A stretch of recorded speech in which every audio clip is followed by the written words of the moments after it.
$25 peuvent changer toute une vie. Pas grand-chose étant à la fois finalement. En ce matin, j'aimerais vous inviter à lire avec moi un texte tiré du livre des Hébreux, du livre aux Hébreux, au chapitre 10 et au verset 25.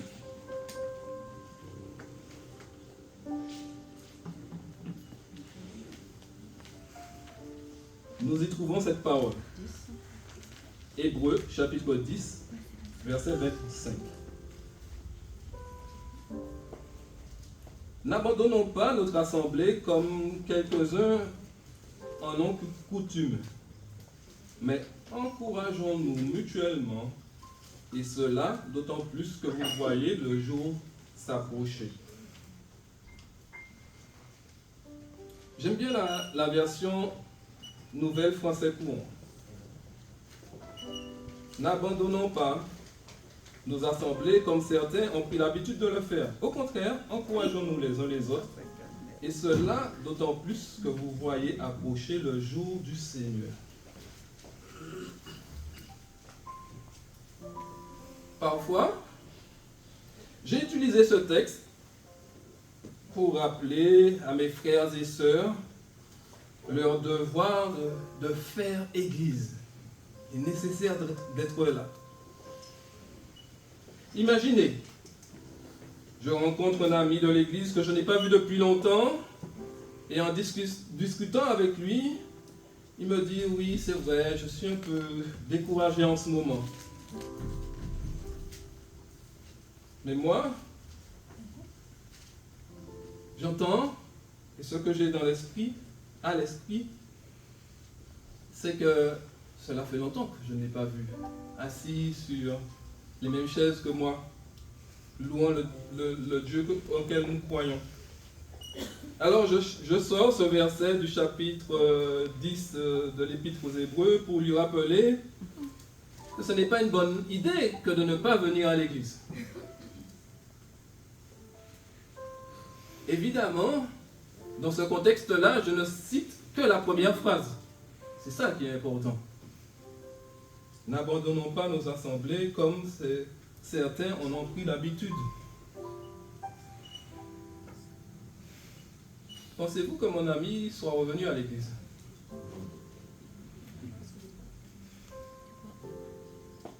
Peut-être. Mais pensez-vous qu'il a été encouragé? Oui. Ah, il y en a qui sont plus qu'optimistes.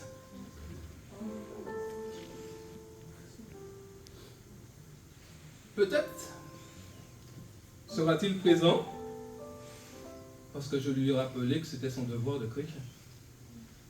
chrétien adventiste. Mais si je me limite à cette première phrase du verset 25 d'Hébreux 10, sincèrement, mes amis, je crois qu'il est difficile de croire que je devienne par là une source d'encouragement. C'est vraiment dommage parce que finalement, ce verset est l'un des nombreux textes d'encouragement qui peuplent la Bible. Mais pour pouvoir saisir la notion d'encouragement qu'il y a dans ce texte, il faut aussi se rappeler la deuxième phrase du verset. Au contraire, encourageons-nous les uns les autres, et cela d'autant plus que nous voyons s'approcher le jour du Seigneur.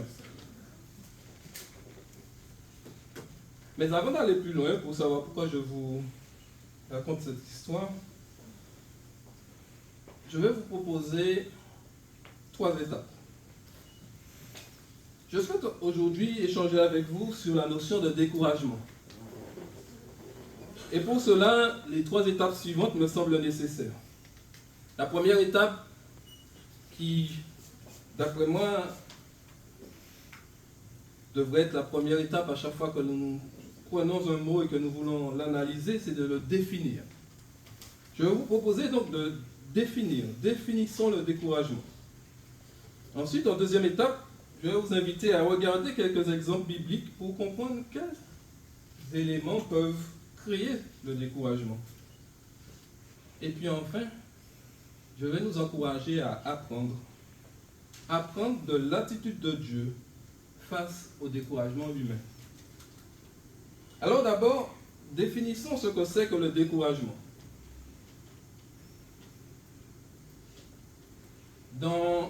D'après le Centre national de ressources textuelles et lexicales, le découragement est une perte de courage, une perte passagère d'énergie devant un but difficile à atteindre.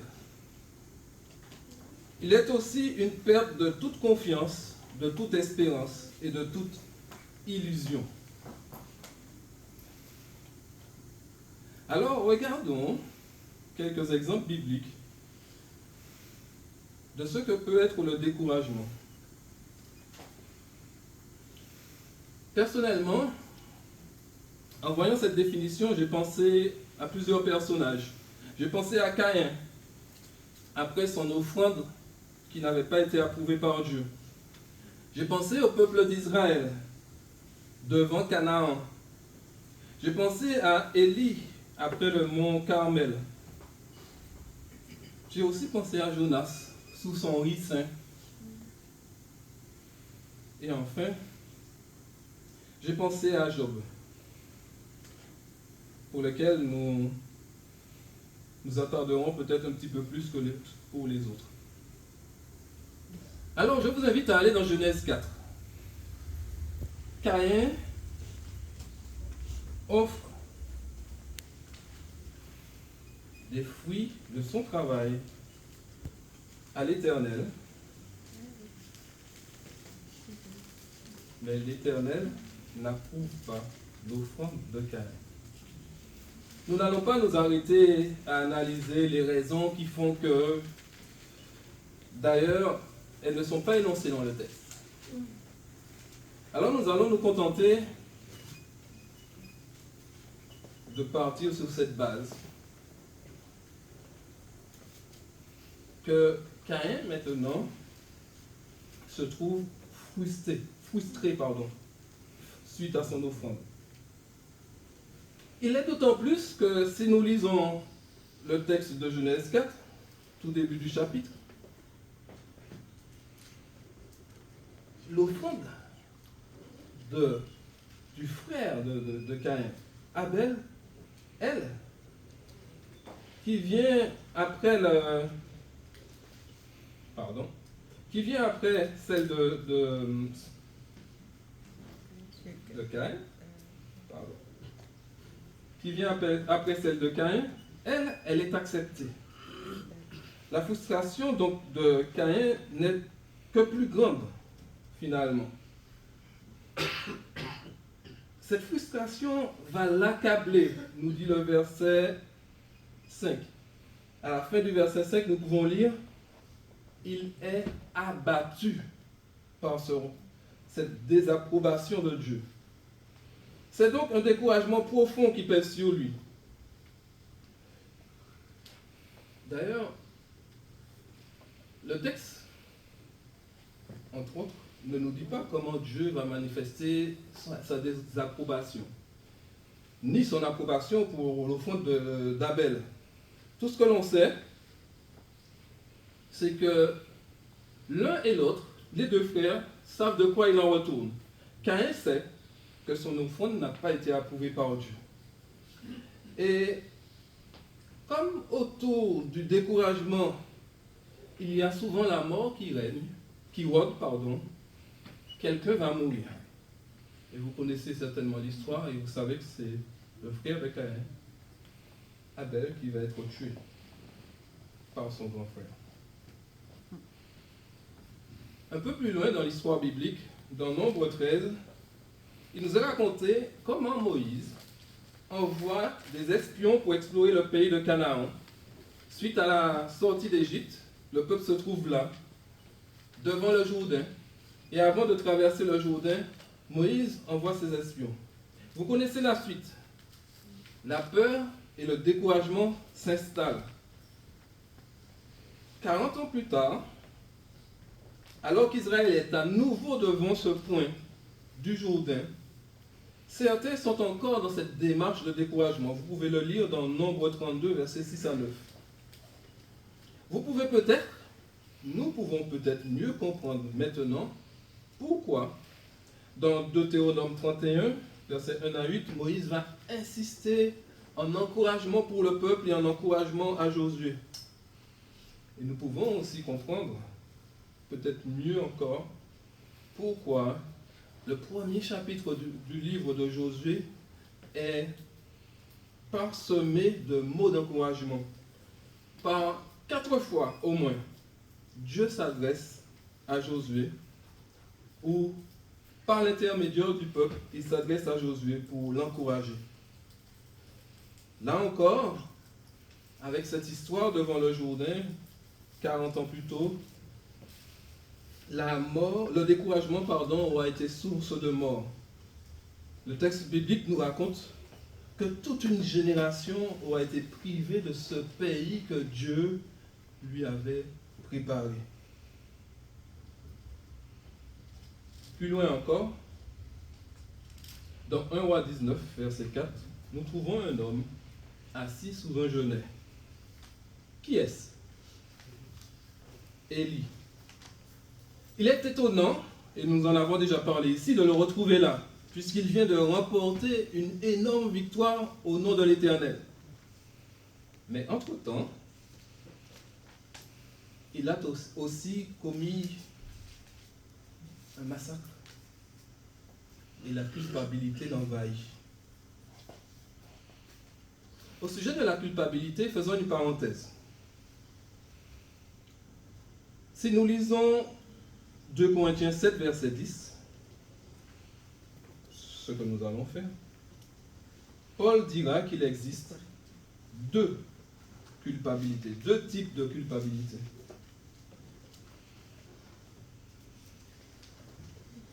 « 2 Corinthiens 7, au verset 10.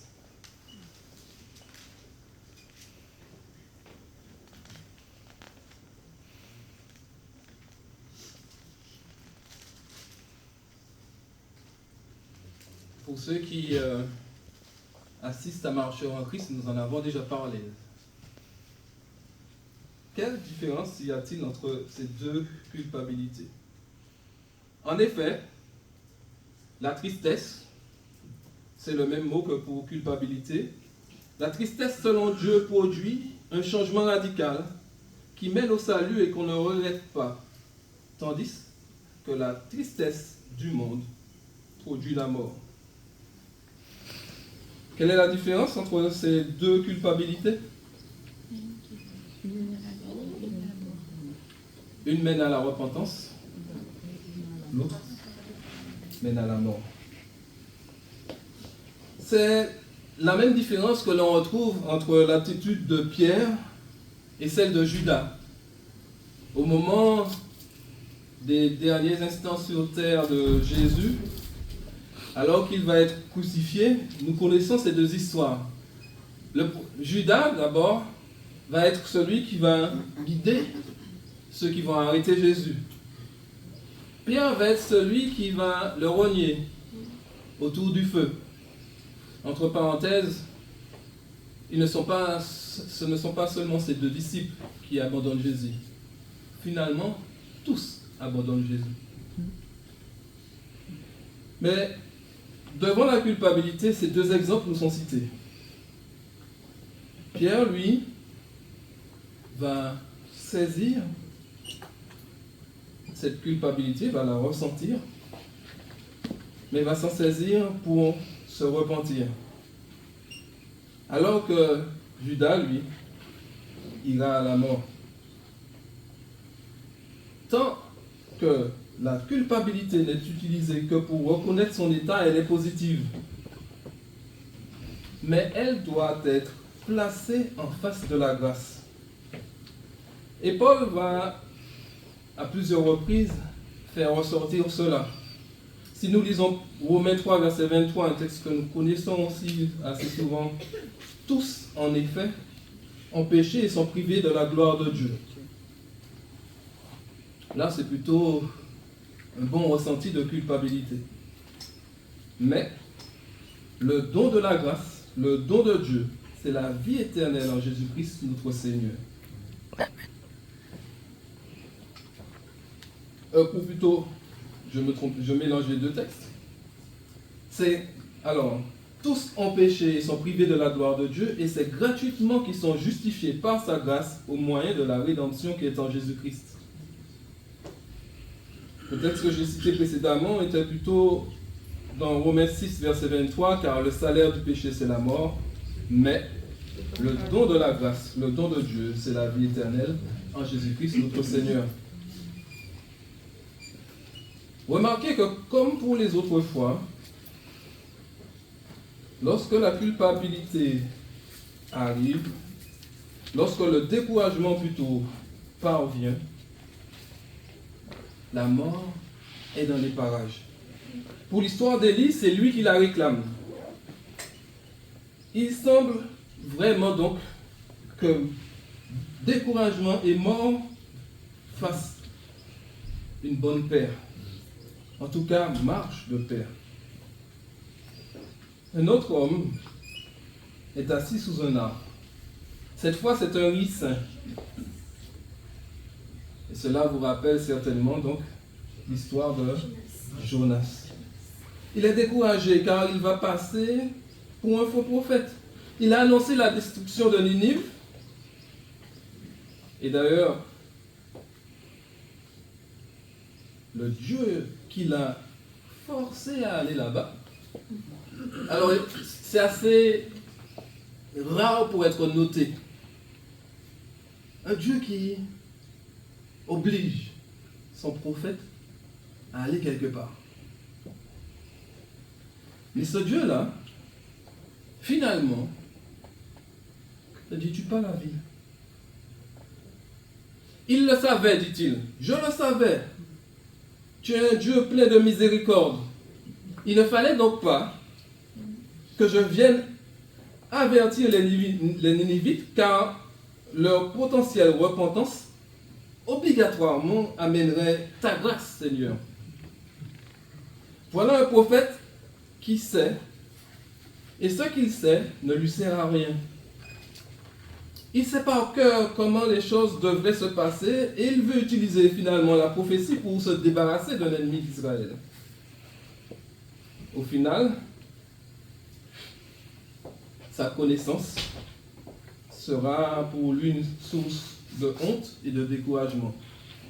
Sa honte est tellement grande d'avoir prêché quelque chose qui n'arrivera visiblement pas, qu'il préférerait se trouver 6 pieds sous terre. Là aussi, lui aussi plutôt, demande la mort. Il la souhaitait pour les habitants de Ninive, mais comme Dieu fait grâce à ce peuple, il la veut pour lui-même.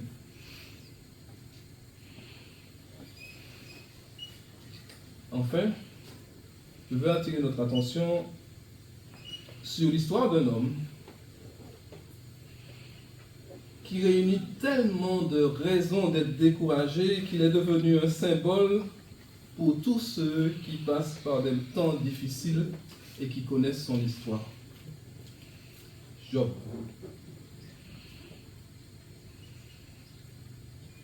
Parmi les raisons qui peuvent créer le découragement,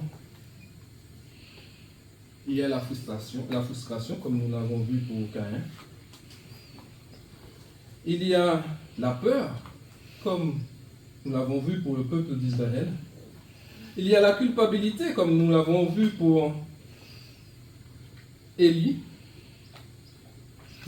Et puis il y a l'incompréhension du fonctionnement de Dieu, comme nous venons de le voir pour Jonas. Mais pour Job, au-delà de tout cela, il y a des choses qui, semble-t-il, le rapprochent vraiment de nous. Job passe par des temps où il perd des êtres chers, où il souffre de maladies, où il perd son statut social, et que ce temps-là, et finalement ce temps-là, pousse ses amis à devenir des accusateurs. Et même la femme qui est la sienne, elle est elle-même tellement découragée qu'elle souhaite le voient renier Dieu. Une fois de plus, comme par coïncidence, autour du découragement, dans les parages de cet état, il y a la mort. Elle est non seulement sur les enfants de Job, mais elle est aussi suggérée par sa femme, renie Dieu et meurt. Mais Job a une réaction particulière. Même s'il dit qu'il vaudrait mieux qu'il ne soit pas né, il fait confiance à Dieu. Même s'il croit que l'Éternel est l'auteur de son mal, dès le début, vous pouvez le trouver au chapitre 1, il choisit de rester fidèle. Job est parfois découragé, mais je trouve très intéressant qu'il colle parfaitement à la définition du découragement qui m'a le plus marqué. Rappelez-vous que l'une des définitions était perte d'énergie passagère. Le découragement est donc quelque chose de passager. C'est peut-être l'exemple d'ailleurs pour Job, c'est peut-être l'exemple qui nous ressemble le plus. Nous aussi, nous pouvons être découragés par la perte d'un être cher, par la maladie, par le fait de ne pas atteindre un objectif de vie, par l'attitude de la personne peut-être la plus proche de nous, ou par celle de nos frères et sœurs, de ceux qui nous entourent.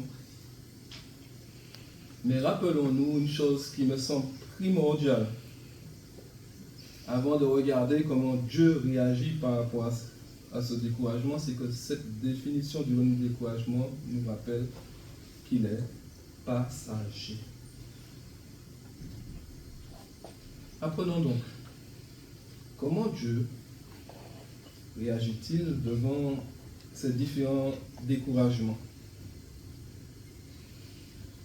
Il va encourager, vous me direz, oui, mais comment? Et qu'est-ce que nous pouvons plutôt apprendre de cette attitude divine, finalement? Alors, avec Caïn, Dieu conseille.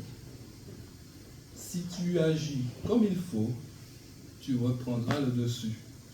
Ou dans d'autres versions, si tu agis bien, tu relèveras la tête. Mais Dieu ne s'arrête pas à conseiller. Malgré le fait qu'après ce conseil, Caïn agisse mal, Dieu va faire quelque chose d'extraordinaire.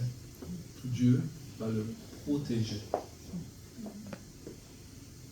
Le Seigneur mit alors sur Caïn un signe distinctif pour empêcher qu'il soit frappé par ceux qui le rencontreraient. Dieu donc, en face de Caïn, conseille et protège. Et avec Israël, comment va-t-il agir? Le Seigneur rassure. Le Seigneur ton Dieu lui-même marchera devant toi.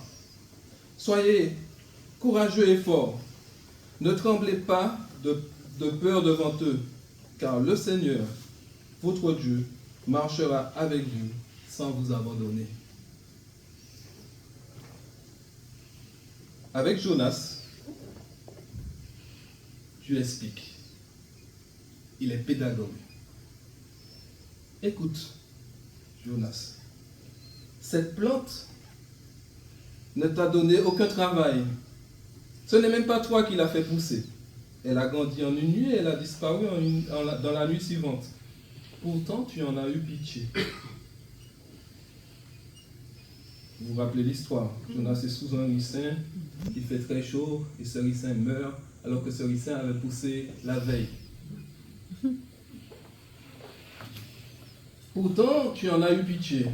Et tu voudrais que moi, je n'ai pas pitié de Ninive, la grande ville où il y a plus de 120 000 êtres humains qui ignorent ce qui est bon ou mauvais pour eux, ainsi qu'un grand nombre d'animaux. Dieu se mue en pédagogue auprès du découragement de Jonas. Et avec Élie, que va-t-il faire? Dieu va réconforter. Il regarda, il y avait à côté de lui une galette cuite sur des pierres chaudes et une couche d'eau. Et lorsque cela ne suffit pas, Dieu renouvelle l'opération. Le messager du Seigneur vint une seconde fois, le toucha et dit, « Lève-toi, mange, car le chemin serait trop long pour toi. » J'aimerais ici m'arrêter une petite minute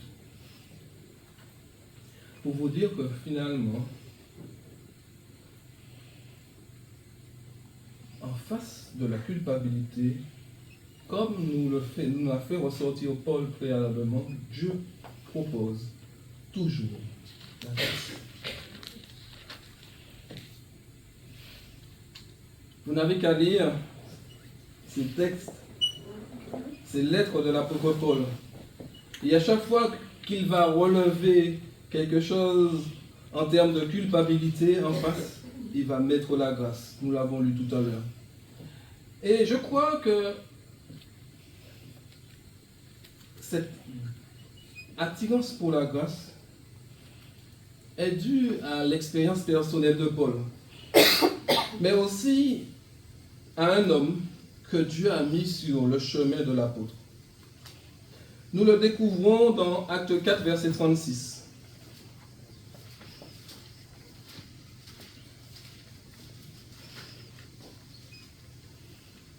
Ainsi, Joseph, surnommé par les apôtres Barnabas, ce qui se traduit fils d'encouragement, un lévite originaire de Chypre vendit une terre qu'il possédait, apporta l'argent et le déposa aux pieds des apôtres. Barnabas.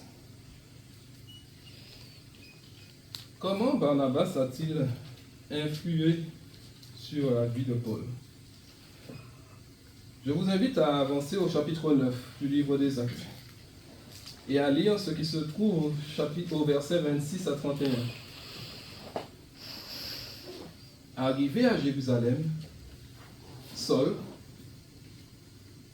qui sera plus tard appelé Paul, tentait de se joindre aux disciples, mais tous avaient peur de lui, ne croyant pas qu'il fût disciple. Alors, Barnabas le prit avec lui, l'amena aux apôtres et leur raconta comment sur le chemin, Saul avait vu le Seigneur et que celui-ci lui avait parlé et comment à Damas il s'était exprimé avec assurance au nom de Jésus. Il allait et venait avec eux à Jérusalem et s'exprimait avec assurance au nom du Seigneur. Il parlait et débattait aussi avec les gens de langue grecque, mais ceux-ci cherchaient à le supprimer.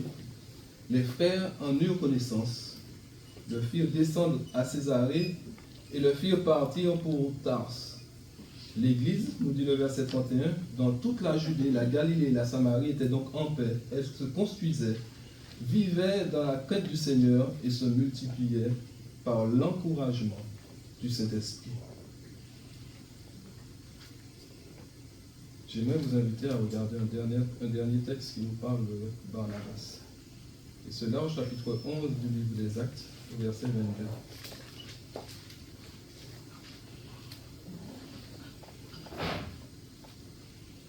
Au verset 23 plutôt.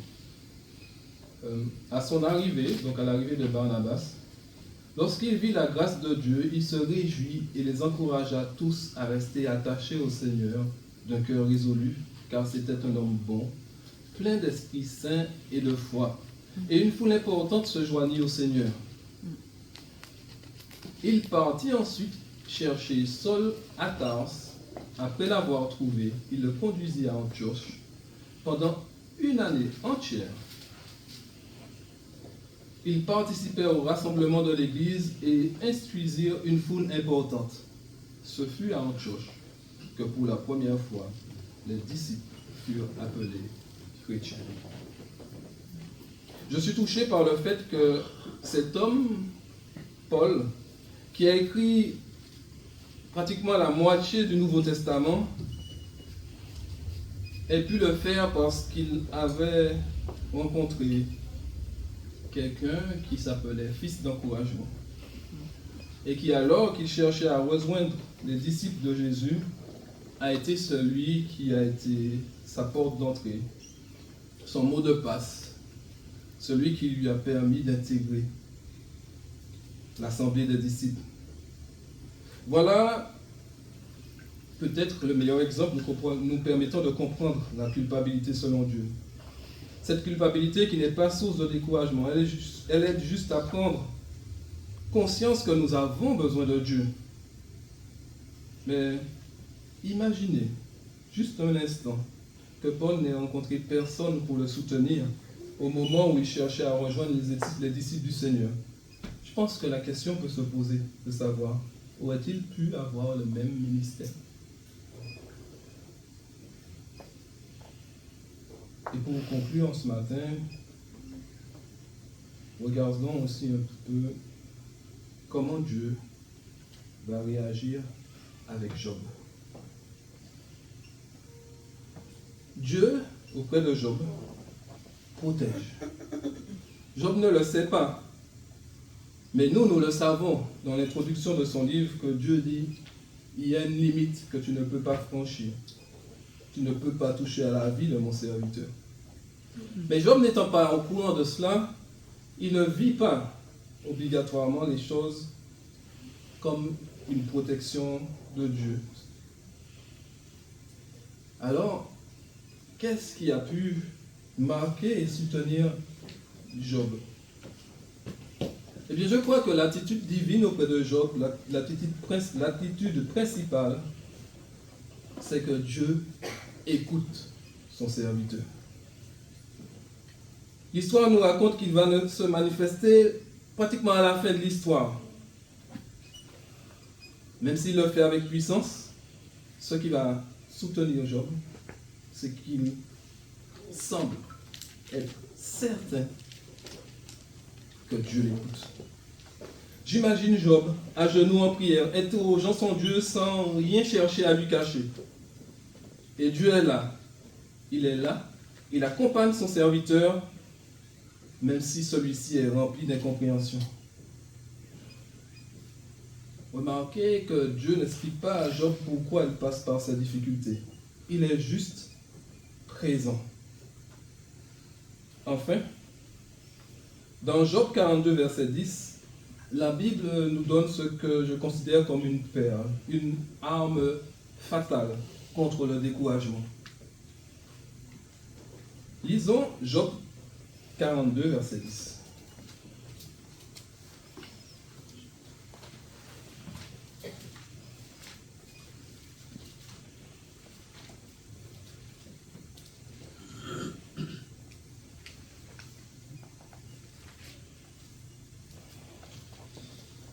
Le texte nous dit, Job chapitre 42, juste avant les psaumes, au verset 10.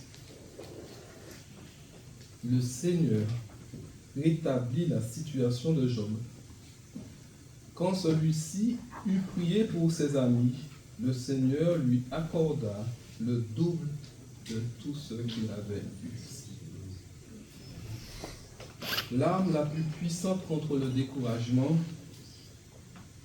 c'est de prier les uns pour les autres.